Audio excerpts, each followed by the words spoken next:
ఈ సృష్టిని సృష్టించిన దేవుడే దీనుడై పశువుల పాకలో పుట్టి పేదరికంలో పెరిగి కుటుంబాన్ని వదిలి కట్టుబట్టలతో సువార్త ప్రకటించి తనకంటూ తలదాచుకోవడానికి కూడా స్థలం లేక తనను తానే తగ్గించుకున్నాడు.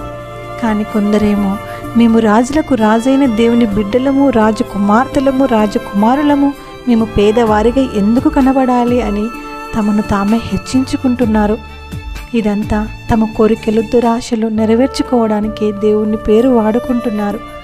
దేవుడు ఎందులో రాజులకు రాజో తెలుసా?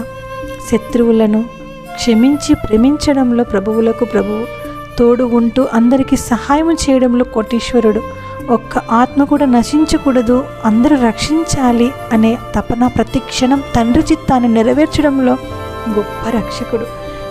యేసయ్యను ఎందులో పోల్చుకోవాలో తెలుసా? అందరిని ప్రేమించాలి, క్షమించాలి, సహాయం చేయాలి, ఎవరు నరకానికి పోకూడదు. యేసయ్య ప్రేమను అందరికీ చెప్పాలి, ప్రతి క్షణం యేసయ్యను ఆరాధించాలి, స్తుతించాలండి. యేసయ్య చిత్తం చేయాలి, ఇందులో పోల్చుకోవాలి. యేసయ్య ఈ లోకానికి దీనంగా దిగి వచ్చింది మనుషులందరూ తనలాగే దీనంగా తగ్గించుకుంటూ బ్రతకాలని, మీలో ఆయనను చూసుకోవాలని ఆయన చిత్తం అండి. వాక్యంలో ఇలా సెలవిస్తుంది. 1 యోహాను పత్రిక 2వ అధ్యాయము 16వ వచనంలో, లోకంలో ఉన్నదంతయు శరీరాశయు, నేత్రాశయు, జీవపు డంబమును, ఇవి తండ్రి వలన పుట్టినవి కావు,